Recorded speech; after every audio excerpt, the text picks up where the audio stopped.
Alright guys, I'm now in my Tesla and check this out. Normally you can only change your audio settings by clicking here at this area, but there is a new update where you can also access your audio by coming here. Alright, and over here you can do multiple settings for different type of music. For example, I've set this to pop.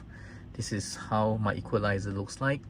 And if you were to create another one, create another preset for, let's say, classical, right, and save, and you can change this to any other settings, oops okay, that you want. For example, like this. And you can also change your settings, immersive sound, to off it or put it to low, or you can even put it to auto. And you can also delete it when if you do not want to, and you can create another one. Okay, just as simple as that. And over here there's a balance.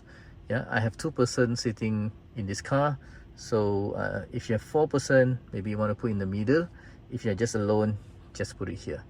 Okay, so I'm gonna just put it back here, and coming back here again.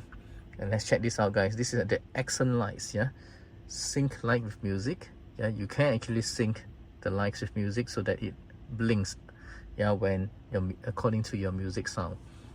So come back here again.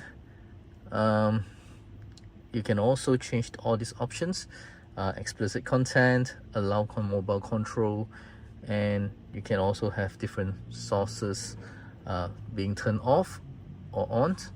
So I just leave it by default. So there you go, guys. This is how Tesla's audio settings looks like. Thanks.